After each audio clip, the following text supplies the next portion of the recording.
right, welcome to the Whole Topic podcast. This episode is one that I know that I have a lot of questions about, and it's called Welcome to Womanhood. And I'm going to go ahead and allow Stephanie to introduce our guest, Kennedy, here. Well, I'm really excited to introduce Kennedy. Kennedy and I also actually have a podcast, Feeding the Ones, Feeding the World, and it's more of farm wives and nutrition and food and feeding your farmer and all of those things. So I'm super excited to have Kennedy on today. She is a registered dietitian from Minnesota and a wealth of knowledge of all kinds of things. So I have her in my back pocket and I'm always like, Kennedy, this is what's going on. What do I need? And I'm so excited for her to be with us today. Yes. And discussing the topic we're going to do, I think I'm just going to go ahead and jump into the first question.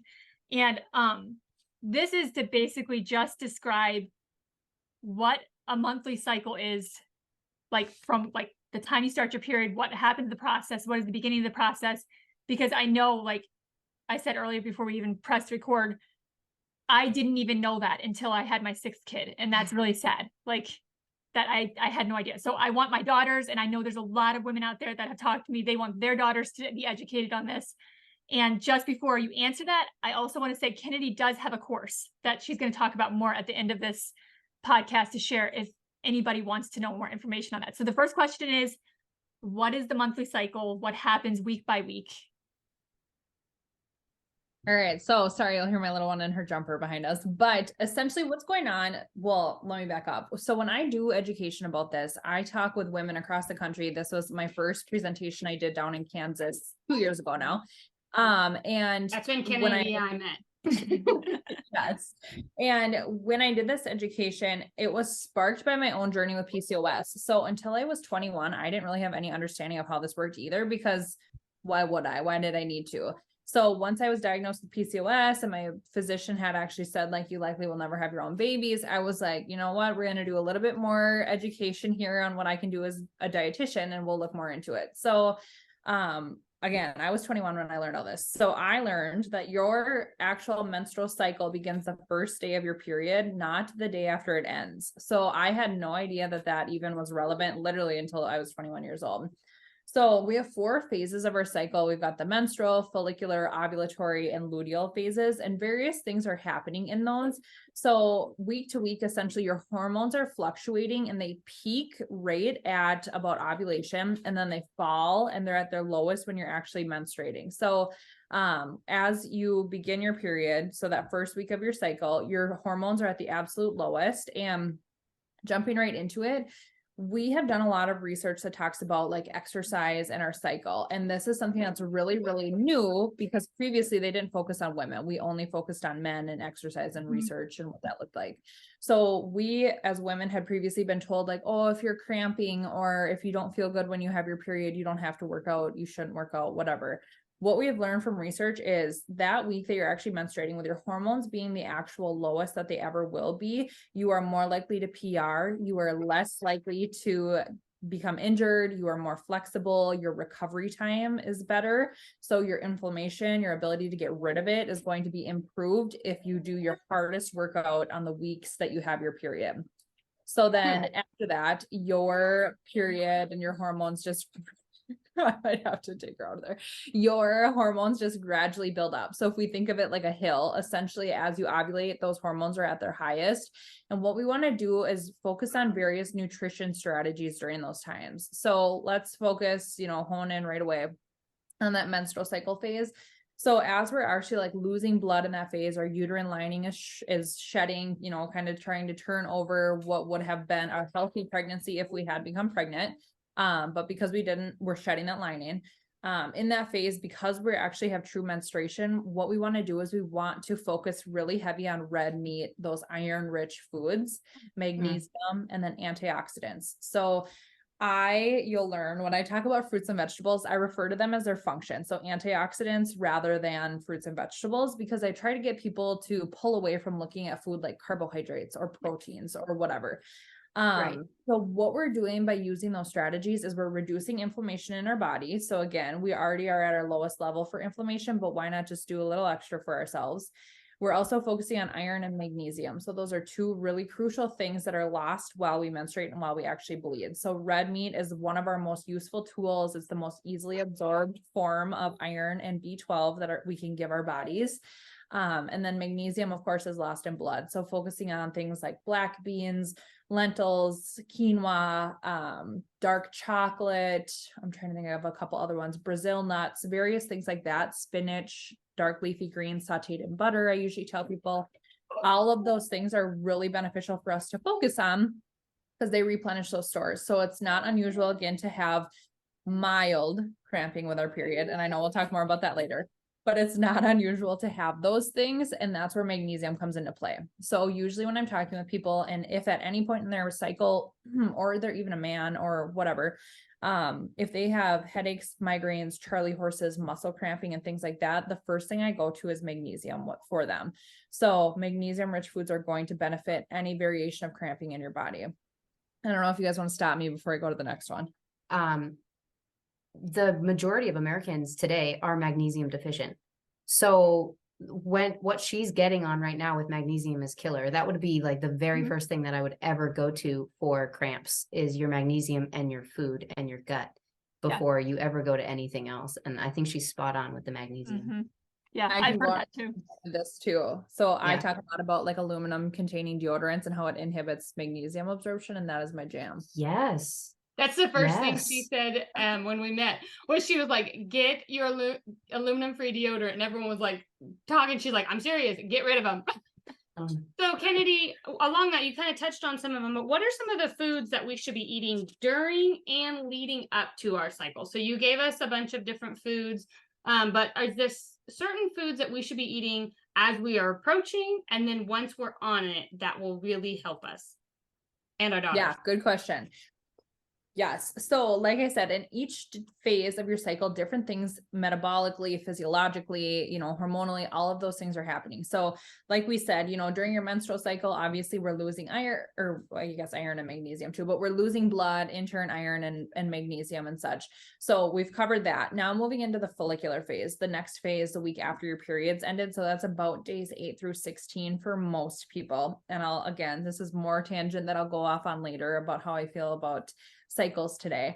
But in the follicular phase, your body is like as quiet as it's going to be. So it's not necessarily that your hormones are low in that phase either, but remember, they're still gradually building up to that hill because it's the week before ovulation. So kind of starting to chug up that hill. And at that point, all you really need to be focusing on is making sure that your plates are complete. You've got protein, carbohydrate, good quality fat. So when I talk about that, I mean full fats. Yeah. So I think as a dietitian, people think that I'm going to recommend to them low fat diets and they're only going to be cooking with oils and what have you. But as a dietitian, in my professional opinion, I want you having, a minimum of 2 to 3 eggs per day. We're going to prioritize choline, which is important for memory and brain development and cognition, especially for anybody who's technically within their childbearing years. I want full fat dairy, fatty cuts of fish, nuts and seeds. I want flaxseed and chia seeds, butters, peanut butters, etc. I don't necessarily want you having like Pam spray or, those things where we can cut corners on calories, because fat fosters female reproductive hormones. So I'll touch on that later on. But like I said, I want all components at your plate. I want protein, carbohydrates, and fats. But then, like I said in the beginning too, I separate fruits and vegetables from carbohydrates. So people have been taught, I think, to think about it as if they were diabetic, and potentially that benefits you, but separating fruits and vegetables from carbohydrates makes us consume more fruits and vegetables. So as a dietitian too, I talk a lot about being plant-based, and I do not mean that as I want you vegetarian or vegan. Most people that are plant-based are just eating more fruits and vegetables day to day, and that's what we're looking for. So follicular phase, just make sure at every meal and every snack you're hitting as many components as possible. It's also not abnormal for our estrogen to rise at that point and see a little bit of bloating. So then again, just refocusing and reframing to make sure you're hitting all of your water too. So half your body weight in ounces of water is really important. So then we go to the ovulatory phase. So that third week, essentially for most people, it's day 17 through 21. So we've kind of been told that you ovulate at day 14, and that might be true for some people, but cycles are very individualized. And again, we go into that later. but we focus at that point on gut health. So it's really important that we're getting fermented foods in. So we're doing kefir, sauerkraut, kimchi, cottage cheese, yogurt, pickles, anything pickled, cooking with vinegar, finding ways to get vinegar in there. So I don't necessarily consider vinegar to be a fermented food, but it's going to help. It's going to give some prebiotics, which are basically the food that feeds the probiotics, those live cultures. In that sourdough counts, if we can cook with sourdough bread or cook with sourdough and make, 2 slices of sourdough bread, sourdough brownies, if you want something sweet and you want to get both fermentation and magnesium in there, what have you. It's important because, as we think about the physiology of our bodies, we have uterine contractions that are going on while we menstruate and while we ovulate. But on the backside of our reproductive system, we have our intestines. So it's not uncommon to see, diarrhea or looser stools during ovulation and during menstruation because of that peristalsis, that uncontrollable movement of our intestinal tracts. So that's where gut health really comes in. Again, making sure you're well hydrated and then hitting your fiber. So when I talk about gut health, obviously fermented foods is a big piece of it. So are the prebiotics. So again, the food for the probiotics, but I also want us to really hit on fiber. So when I talk to people, I say, if I were to give you a number, I want 30 different strains of plants per week. I don't need you counting. Just think logically about it. And people get really timid about it, I guess is the adjective I would use, because their brain goes, I have to have 30 different fruits and vegetables. And that's not what I mean. I mean, I want you having whole grains, various grains, beans, legumes, fruits, vegetables, nuts, and seeds. If it came from the ground, it's counting as a plant food. And again, the more fiber we have, of course, preventing constipation, but the more fiber we have, the more diversity lives in that gut too. Any questions before I go to the last phase? Yes, I actually do have a question. Okay. So you mentioned something about ovulation and how it differs from person to person. What would you say to the person that is using the online calculators? Because I know that that's something, even when I was calculating some pregnancies, what was that going to look like? And you're saying it's different from month to month. Because I remember with a couple of my kids, I know I got pregnant almost directly after my period ended. There was no question in my mind because I knew what happened when it happened. And so I was told I couldn't get pregnant by nursing. And so what would you say to the person who's maybe tracking for that 14th day, but missing the mark completely? So that's a really good question. And again, I kind of think about it we can do all the calculations in the world and I could calculate your macronutrient intake and your caloric needs for you, but I don't necessarily know. And that's where intuitive eating comes in. It's kind of the same with that ovulation tracker. So instead of doing that, there's methods, and of course I'm blanking on the name, where you use your cervical mucus to tell, am I in my fertile window or not? So if you are in that fertile window, it's a little bit more milky, they call it. I'm of course not familiar with that either because I got pregnant thinking that I was never going to get pregnant, but there are different strategies and I would opt for those too. And we can talk about those later on when we talk about my opinion on why periods have changed so much. Okay, well then I think before we ask you the next question, I want to kind of get Ariel's thoughts on this one. And it has to do because it kind of starts with, I think we've touched on food a little bit earlier, but the one question was about her young girl starting to bud early, and she's not sure why. Is it something she should be afraid of that her child's developing earlier? Like I said earlier before we even started the call, I started my period at 11 and I have not had any infertility issues at this point. And then I have people I know that started way later and have had it. So I kind of want to get Ariel's thought on that specific question when it comes to young girls maybe budding earlier than some people think they should. Sure. And that's kind of subject to each person. So I know a lady who was saying that her daughter was budding at 11 and that was too early for her because she started at 15 and she thought she needed to put her daughter on birth control then because she was starting to bud at 11. And I would just caution everybody, whatever you think is too early, seek a professional's advice before you start doing any kind of treatment to your child. It was interesting because I was talking with my niece about this. She's a behavioral therapist, and I brought it up that, somebody had called in and said, their daughter was budding at 9. And she was like, well, I started budding at 9, but that was a sensory dysregulation. And I was like, what? she went into it. Any illness that's related with sensory dysregulation can also cause early blooming. So it's not just, and for her, it was, she needed to get off of the meats, the hormones that were in meats and in the processed milk and in different things like that. And once she got off of that, she didn't start her period until she was 14. So, I mean, she started blooming at 9, but because she got off of other kinds of hormone laced foods, she was able to have a regular period at 14. But she did say that working with mental illnesses, POTS, EDS, PCOS, fibromyalgia, or any sister illnesses with these, autoimmunes will mess with your regulation. ADHD, autism, all of these things mess with your hormones. So seeking multiple professionals, not just trying to say, oh, it's my food, or sure, start with your food, but maybe you should be looking into several different things, because it could be a lot of different things. Yeah. So And that just would be my realizing, thought. I think something too is, it's like, I'm not a professional by any means, but I've seen and I've heard of a lot of women that have started at so many different ages, and it's like, we can either freak out on it, or we can just be like, okay, so maybe they are budding at 9, but they're not going to start their period till whenever. Like my Right. daughter started, well, at least sooner than I was ready for, but it took her a couple months, and it's still taking her a couple months. I guess this would kind of lead into another question. I don't know that I've necessarily written down. So, Kennedy, this one is going to be for you.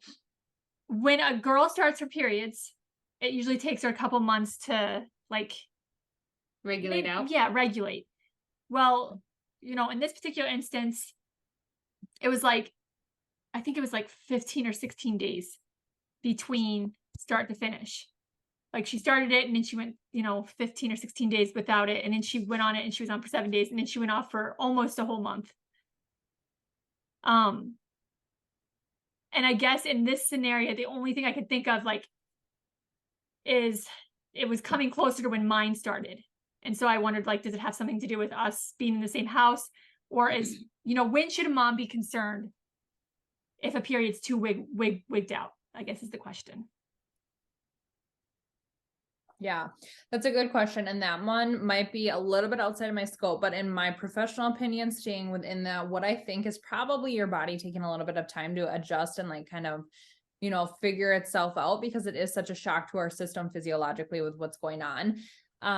Another thing with the beginning of menstruation too is, with research, what we do know is a lot of that has to do with body fat percentage. So some girls, although they might look thinner, they might look heavier, body fat percentages will usually trigger the development of your actual cycle starting for the first time.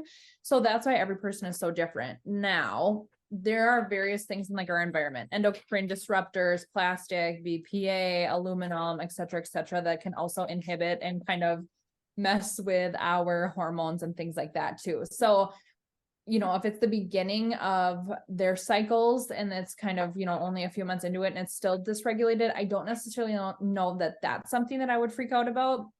But after, my gosh, I don't know that I necessarily have a time frame for you, but if they were having severe PMS symptoms, painful, debilitating cramping, blood clots, and those things, that's when I would maybe call a physician.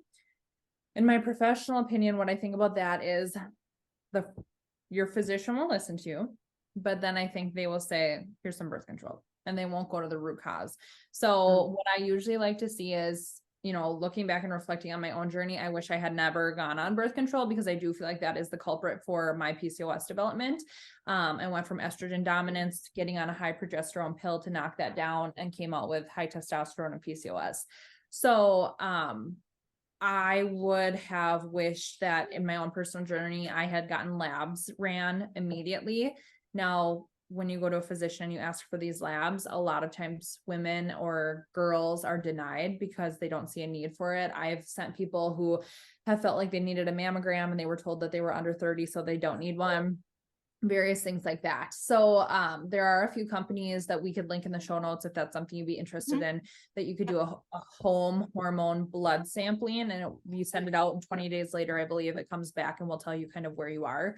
Obviously make sure that you bring that to somebody qualified enough to interpret that for you. So a dietitian, a physician, a holistic practitioner of some nature, to do that for you. But I mean, again, I think it's really individualized, and that's kind of a hard stopping point as to when I would say go call a physician, because I don't have a lot of faith in them in regards to this. And I don't believe that it's their fault. I believe that it's the cold, hard clinical education that they The receive. training they get. It's all they know. Yeah. For sure. Yeah, that's a good answer. Appreciate that. Yeah. So this kind of Mhm. goes along with just their start time, but are there any signs, you know, my oldest is going to be 12 next month. So I'm just starting to see signs of puberty happening. And what are there any signs that lead up to saying she's probably getting close to starting? So there are things changing. She's getting buds. She's getting different things. But is there anything that's kind of like where I can maybe prepare her? Because when I did say something the other day about when I noticed some changes, I told her, I said, just be prepared that you could potentially start soon. And she was like, wait, what?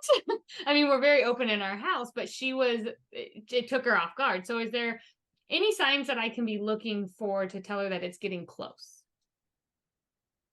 Yeah, that's another one that might be outside my scope of practice that I'm not super familiar with, just because I don't necessarily focus in on the pediatric component of it. Like when we actually begin it, I'm more of you come to me Food. to prevent or maintain it with food. Yes. Okay. Do you have any, do any of you ladies have any book recommendations for early menstruation for girls? Because I know I did the American Girls with my daughter when she was starting, and again, we tried to make it a very openly talked about thing. We don't It's not to really be use ashamed the of. term. Yeah. It's natural. It's life. And This I is just want life. to point out here before Kennedy gives her awesome book recommendations, because I'm sure you have them. Like I don't. That's Yeah. why we asked you to come up here, because I want to know this. And I think there's so many moms I talk to that are like, we need someone to be able to teach us this. Mhm. But that little pooch that we women carry around carries our uterus. It carries everything. It's cute. And if your man doesn't find it attractive, he's kind of a hothead anyway. So Find a but- new man. seriously. But like so Not many promoting divorce. I'm just kidding. but so many, I want my girls to like really value their bodies and really value the shape, the beauty of it. I mean, of course, we know obesity is a horrible thing in America, but on the same side of it, having a pooch and having, like, I'm calling it a pooch, it's a cute pooch, is just such a beautiful part of womanhood. I love you, Andrea. We love having Andrea. Yeah, I would have never called it that, but now I'm going to start calling it but that. you know what I mean, Kennedy? Like, it's one of those things that it's like, I feel like women are so ashamed of. Like, that is such a beautiful Yeah. part of your fertility. And if a good man sees it, I know when my husband sees it, he's like, all right, that's where my babies are going. Like, and that's attractive to him. And that's how I don't want to tell my daughters that right now, but like, I want them to value themselves enough to be able to know that, and to know that if any man ever treats them any differently, or even women tell them it needs to be differently, that is not okay and they should not listen to that. So that's your book recommendations, or if you have any thoughts on that. I love it. We do a song with Ada James about like, backstory on me too. On top of everything I've got going on with PCOS, I had about a 10-year struggle with anorexia, and that's what kind of made me decide to accidentally fall in love with nutrition. So we have started with her just like talking about her body already. She's 6 months old. She has no idea what we're doing, but we sing a little song with her, and every time we hear it, like it stops her. She'll cry, and she'll hear it, and she'll be good. So we just do that with her preventatively right away. But again, I think, I mean, you alluded to it, the obesity is an epidemic. And truthfully, I believe that it's culprit of ultra processed foods. So I use that term rather than processed foods, because meat, milk, eggs, cheese, whatever, it's all processed. But ultra processed is like, you know, boxed, whatever, that stuff that we know isn't, we shouldn't necessarily Preserves, be doing. additives. Yeah. Yes. Again, that's why I became a dietitian. We do a lot of stuff with Adeline to prevent any of that from happening. And what we'll do with her is just making sure that, you know, we choose more whole foods first. We educate her about, you know, her body and exactly what you just said. But then on top of that, having those hard conversations that talk about our menstrual cycle. There's a book called Roar, and it's not necessarily for children, it's for mothers. It's by Stacy Sims. So she actually went to school for similar things as I did, but she kept going and got her PhD, and now she's one of the only researchers that actually researches exercise and women specifically. So we talk a lot about like the anabolic window. That's that exercise post 60 minutes of exercise where we have to refuel. Well, Stacy Sims conducted tons and tons of research and has gone through systematic reviews and whatnot.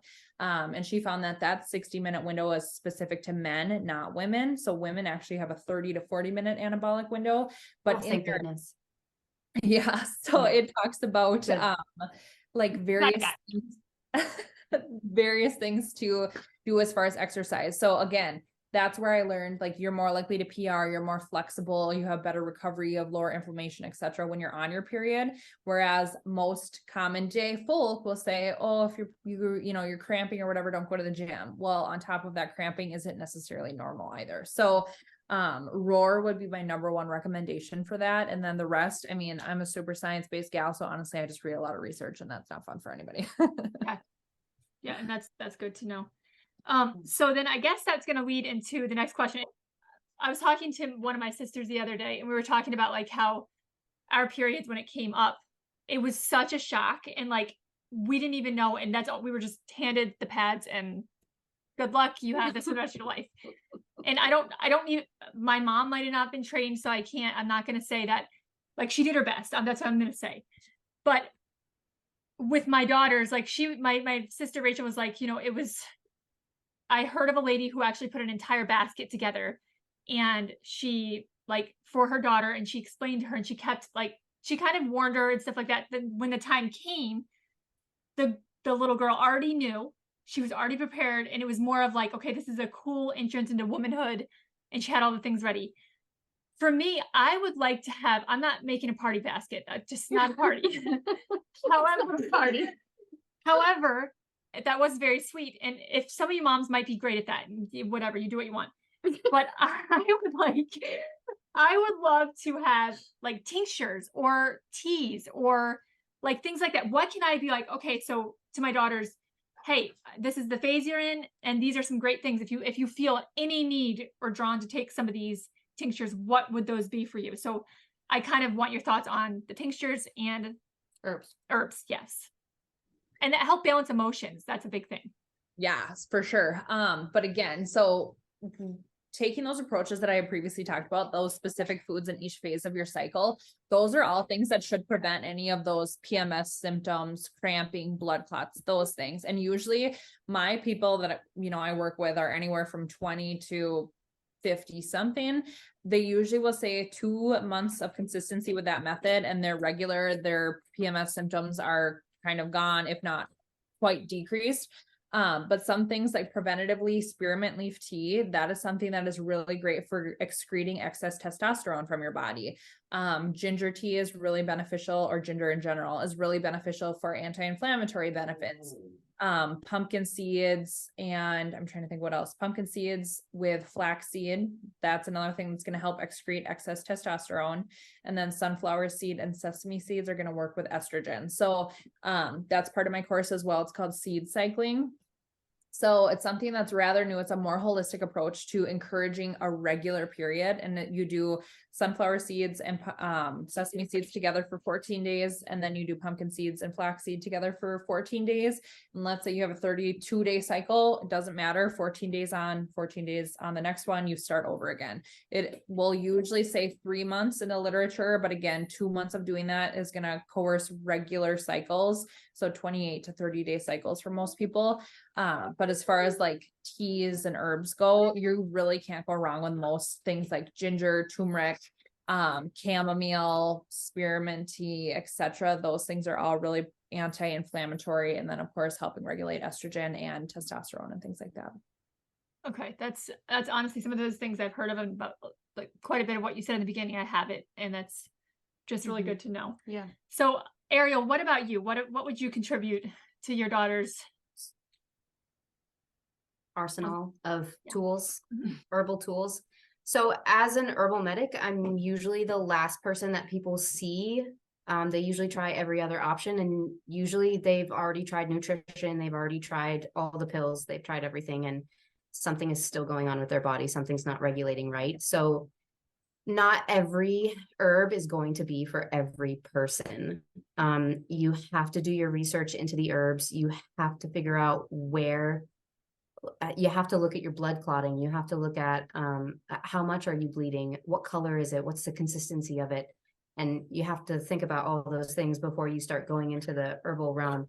And I highly recommend that you get with an herbal practitioner to verify these things are okay, especially if you're taking any kind of medication. If you're taking any kind of medication, talk with your doctor and your herbal practitioner at the same time and get it together, because you don't want to mix these herbal medicines are strong ones that I'm about to recommend. So the first one that I would recommend with children specifically is maca root powder.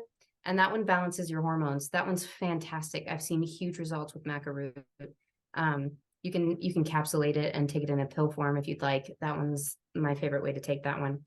But then there's someone called Aviva Ram. She's pretty popular in the herbal world with Chinese medicine. Not that I prescribe to all the Chinese medicine, but they've worked with herbs enough to know what they're doing with They definitely all have of good that. ideas. Yeah, they do. So this is a pelvic uterine tonic, and these are all pretty heavy herbs that I'm about to list. And some of them I'm not going to be able to pronounce correctly, so we'll put them all in the show notes so that you can see what they are. But the first one is a peony. It's Peony lactophora. It's also known as Bei Shao Yao, and that one is the number one for regulating uterine flow. That's the one that in this formula is going to be the best. Now, normally you don't just take one herb. You want to synthesize your herbs because they work together. Usually you would want 3 at least in any formula that you're making, especially if you're making a homemade tincture. There's quick free courses online if you're going to make a tincture at home. I highly recommend taking that before mixing it up, or you can go online. We'll have some recommendations for herbal shops that you can grab these tinctures from, but the peony is huge. And then the saw palmetto, false unicorn, golden seal. All of those in a formula are a great tincture for getting yourself regular, getting your hormones regular. And this is, again, if you've tried all the other things. Beyond that, there's another formula, same with the peony, but then there's lady's mantle, partridge berry, and herba mansa. And those are all fantastic herbs, uterine tonics.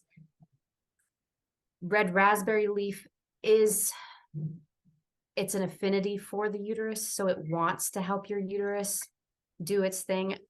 I would say if you're going to take any tea, take red raspberry leaf. It's so gentle on the uterus and it's so nourishing for your body.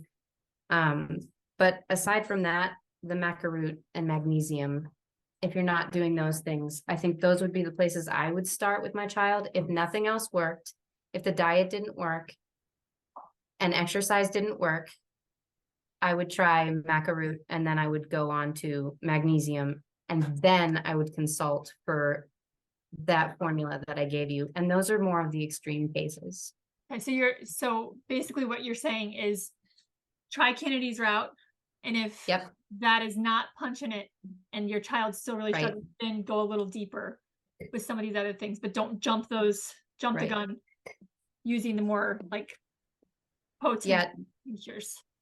The other herbs are medicines, and they're not to be taken lightly. And I think you should consult an herbal practitioner when you go to do those herbs, just because you don't want to mess that up.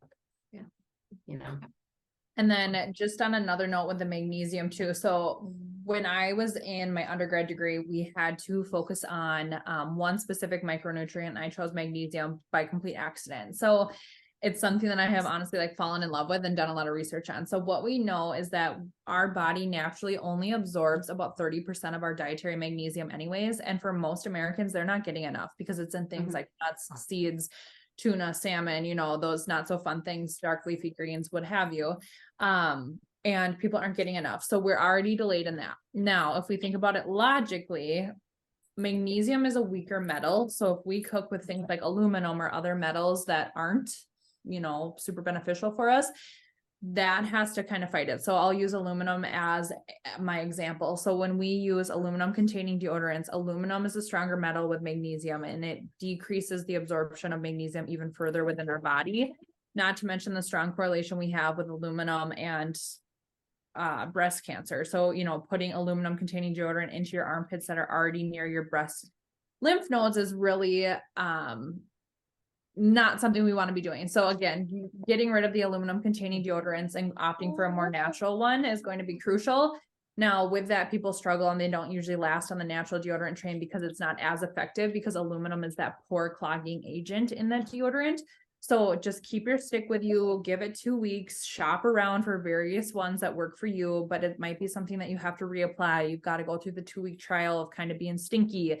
But with that alone, you should notice less cramping, less Charlie horses, migraines, headaches, etc., because your absorption of magnesium, or your body's ability to absorb it, should increase or improve by doing that as well. I don't know if anyone has heard of this, but I saw somewhere when you switch from, and I've never done it, but when you switch from an aluminum filled deodorant and switch to a more natural one, to do bentonite clay? Bentonite clay, yeah. Yeah, and put it on your arm and leave it on there and do it a couple times, and it removes all of the toxins, and then you usually don't have that stink problem that you have when you're transitioning. That's interesting. Yeah, I've never tried it, but I just didn't know if someone else had. I had when I was still training at our local gym, I had another personal trainer who transitioned from aluminum containing to non-aluminum containing, because she was having Charlie horses on her century mile rides so bad she would fall off her bicycle. So she switched to non-aluminum containing deodorant, and she got lumps in her armpits that were so painful. They weren't sores, but they hurt like a sore almost. And it was the heavy metals detoxing. So if you think about it, if you put aluminum containing deodorant in your groin, for example, and you have the lymphs there, as you detox from that, those lymphs can potentially become swollen or whatnot. So that's like the perfect thing to suggest in place of that, just to be preventative. It doesn't happen to everybody, but it's helpful. Yeah, that's really interesting. Kennedy, did you know if there's a coefficient that goes with magnesium to help with absorption? Not that I can think of off the top of my head. I want to say that it's vitamin C, but I'm not positive. So I can check with that. Vitamin C aids the absorption of most things, like iron. It enhances the absorption of iron. So I would lean for vitamin C. There's nothing I know aside from other metals that inhibit the absorption of magnesium. What about iodine? I've heard have you ever heard of iodine going with, because my husband and I were talking to someone, I think it was I think he was a nutritionist. Anyways, he was mentioning that along with magnesium, iodine is something that most Americans lack severely, to the point that they can't even absorb anything else they're taking. Do you have any thoughts on that? I don't necessarily know that I think of it that extreme. Iodine is a major component in our thyroid function, and we are seeing more thyroid dysregulation. However, if we think about dairy products, they're a great source of iodine also. And some people, whatever adjective we want to use there, are moving away from dairy and they're moving into those plant-based alternatives. So that wouldn't shock me if we were becoming deficient in things like iodine for our thyroid health too. That's actually a really good point. Yeah, that is, yeah. So back on the lines of magnesium and even just deodorant in general, what brand of magnesium is there a certain magnesium that you recommend? And I already know your answer. And deodorant. Yes. Okay. So I'm glad you said that stuff, because I forgot. So I don't love to orally supplement people with magnesium, because oftentimes what I see the most is that people end up with diarrhea. And if we think about it, why take another oral supplement when we could use our skin, our largest organ, as a topical resource? So I recommend either a magnesium lotion or a magnesium spray. And the company that I go through is called Modern Roots. I'll emphasize. There you go. Look, you're saying it.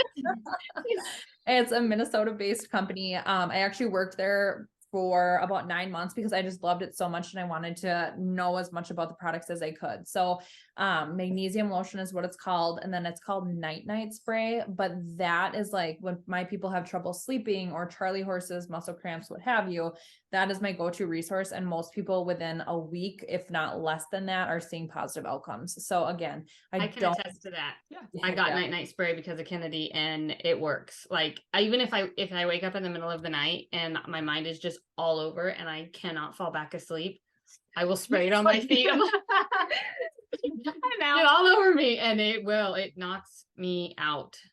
We need the anesthesia. Just right. My own personal drugs. So, and I assume those are probably really clean Yeah. products as well. Like, okay, because I wrote that down. We are going to link all of this stuff, Mhm. and even your course, because I want you to talk a little bit more about that at the end, in the show notes. And then for a deodorant, what is your favorite brand? I would say. I know I switched to Native, and you can get it anywhere, but if you have a better brand, or not necessarily better, but one that you like better. I use the Modern Roots one there as well. So they have both a baking soda free, so it contains DE and baking soda inclusive. So Meg, the owner of it, when I had a couple people who ended up getting those bumps in their armpits, she said that likely that is the metals detoxing, but sometimes it can be people's sensitivity to baking soda as well. So that's why she came up with the formula with DE in it instead. Mm. So two options there. If you're worried about baking soda, you could always do the DE right away, but that one doesn't like dry out or get hard or anything like that. So I really love it. Okay, I might try it. yeah, that's really good to know. Mm. Okay, so when, I think we touched on this a little bit, but when would you recommend? So I had a lot of sisters, and some of them dealt with like severe cramping to the point that like clotting, like I've never thought of. And for a while, like until they were married and like way older, they didn't go get it checked out. So when would you recommend, like, okay, that's severe, you probably need to take them in and get them checked out? What is not normal when a girl's starting her period? Good question. Honestly, I say like anything where it's, how do I want to say it? It causes a pain reaction. Like obviously we have some level of pain tolerance to it, but when it goes beyond that pain tolerance, that's something that's concerning. Now, again, I've kind of alluded to it. I don't have a lot of faith in our typical medical system when it comes to this, because I think that the true response for most physicians is going to be, here's some birth control. So when that happens, I honestly would say go talk with your physician. You can tell them no birth control. If that's how you feel. If you're somebody who wants to go on birth control, by all means, do what works best for you and what you believe in. But a lab panel being ran first, and I can send a graphic to you guys that you can include in the show notes too. But I like a full workup, like a reproductive panel, a thyroid panel, a basic metabolic panel, CBC, and those kind of things to kind of see where you're at as far as those things go, because cramping, blood clots, severe inflammation, bloating to an extent is normal, but those other things are not normal. We shouldn't have debilitating pain. That's when we start those nutrition resources. So being ahead of the game and just knowing, the more anti-inflammatories we can get in, things like tart cherry juice, kefir, more fruits and vegetables, etc., the more things like that we can get into the diet, the more it should prevent those things from happening. Now, I threw this in as like a little talking point that I wanted to talk about too. And I am seeing more PCOS, endometriosis, secondary infertility, and various things like this now than ever, it seems like. Granted, I've only been a dietitian for a handful of years. That being said, I believe that the birth control movement has something to do with that. But also, if we talk about our gut microbiome, so remember when we're ovulating, focusing on our GI tract and our gut microbiome is something that we want to do. We have decreased our time outside and increased our screen time. And what that's done is it's lost diversity in our gut. Our hands aren't in the dirt. We're not getting dirty. We're chronic hand washers. We're coming off of a pandemic, and various things like that. And what we're seeing is lack of diversity in our gut. So that, remember, 70% of your immune system lives in your gut. 90% of your serotonin, that happy hormone, is produced there as well. So, they call our gut our second brain. So if we're not diversifying that, we're going to have negative outcomes in a handful of areas elsewhere too. So I say the more you can incorporate and expose your children at younger ages to fermented foods, high fiber fruits and vegetables, fatty cuts of fish. You know, I mean, honestly, the more exposure, the better, the more ornate items, you know, beets, carrots with the skin still on. You know, we've really moved away from leaving the whole vegetable intact or the whole fruit intact because it's gross or it's dirty. Well, you're getting prebiotics that feed your gut when you don't shave off, you know, the skin of your carrot or wash the dirt off, you know, perfectly. So diversifying your gut, I think, is going to be another thing that's really going to help in preventing that. And then again, those endocrine disruptors, the more we expose our kids at young ages to, you know, fragrance, BPA, you know, plastics and whatever else, aluminum containing things, the more we're seeing some disruptions too. There's more plastic in the environment than ever these days. Yeah. Okay. So then that kind of just leads to the next question. Ariel, I kind of want your thoughts on this as well.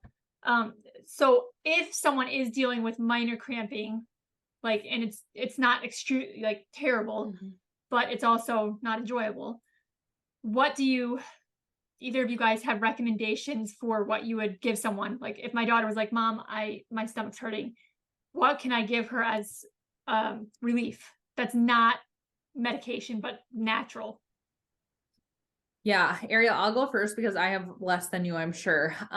So when that happens, I honestly would say like ice cold water. You know, if we think about like dehydrated cells, our cells are closed, they're dehydrated, and then they open up to accept this water, and it's almost like revitalizing. So that's why we say when you wake up in the morning, 16 to 20 ounces of ice cold water can do you better than a glass of coffee.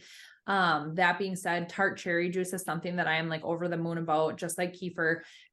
It's not something that like in the moment is going to give you instant relief or maybe even relief in the first half hour, but it's something that we use that's anti-inflammatory. It increases or improves your recovery. It brings down muscle soreness, swelling, excretes free radicals, and it's a whole food source. It's literally tart cherry juice or tart cherry concentrate. So those are my go-to. I'm going to be honest for myself. Like I don't even use ibuprofen. I just kind of deal with it, unfortunately. Yeah. I haven't used ibuprofen in years. If I do, it has to be Extreme. Yeah, like I think in the last 10 years I've used it like a handful of times. Yeah. But what are your thoughts, Ariel? This is when I would pamper myself and use Epsom Spotlight? salt bath and hot and cold packs right on the tummy, and your spearmint tea, your chamomile teas, and then just relaxing and trying to let your body do what it's doing because it's cramping for a reason, and you need to listen to why it's cramping. If it was more extreme, and it's like you're having a lot of cramping and you've seen a professional about it, there are heavier herbs. That's your cramp bark and your black haw. Those are the herbs for heavy, heavy cramping. And I just want to piggyback on what you said earlier, Kennedy. For people that don't know, and my sister was one of these people that didn't know that her period was abnormal until she said something to somebody else. Like for some reason, women don't always talk to each other about their periods. We should talk like, hey, my blood was this color today. Like we should just have those conversations and be a bit more open about it, because she was bleeding through, she has a diva cup. So it's a little bit different, but if you're bleeding through a tampon or a pad in 2 hours, you're bleeding too much. You need to see a professional pretty soon, because you could have a serious condition. And so if you're going through your diva cup in an hour to 2 hours, you're bleeding too much. You need to go to the ER. You need to go to urgent care. You need to go in. And as well, if you're having green discharge or a discharge that's very abnormal for you, go in. I know everybody doesn't like the medical system. We don't trust them nowadays because look at the liberties they've taken with our freedoms, but go see them. They have resources for you. When it gets bad, go see them. So they can at least get you started so that you can kind of navigate where you need to go. Yeah. That's good to know. Okay, so Kennedy, if people want to stay in touch with all of your goodness and your knowledge, where can they find you at? Yeah, I am most active on Instagram. I'm the.legendary, DAIRY.dietitian, 2 T's, no C. Otherwise you can find me at the same website, thelegendarydietitian.com. But in my Instagram bio, there's links to my courses, my one-to-one coaching application, my email newsletter, all the things. And tell us a can little you bit tell about us the course. Yes. Yeah. So the course is something you guys, I'm so happy I did it, and it's just going to be something that I keep expanding on. So right now there's only 3 modules in it. The first one talks all about eating for your cycle. So it's everything we just talked about, but super, super in depth, and goes further into like exercise at each phase.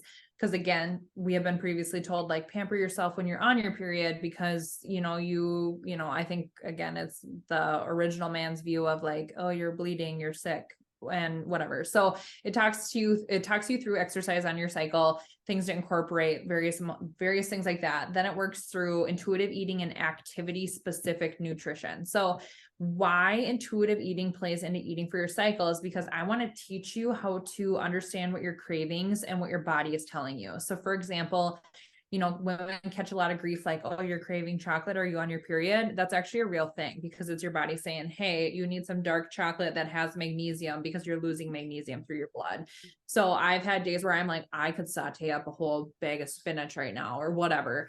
And when you start to listen to that, you find some really, really cool and really interesting things. So that's in there, incorporated with some sports nutrition and kind of tying those two together. Seed cycling and then transitioning off of birth control has its own module as well. And then further, I'll continue to expand on things like gut health and our thyroid and all of those things, because again, they're all connected. So you're still adding to the course, I assume, as you go. Yes. So how much would someone pay when they get your course? And do they get lifetime access, or how does that work? Yeah, so it's $99.99 and you have lifetime access. So any module, any download, what have you that I upload in there, from the time you pay and gain access, you have forever. You can download the slides, you can download the videos of me speaking, all of the things. So you have lifetime access, and I use Teachable. That's the software.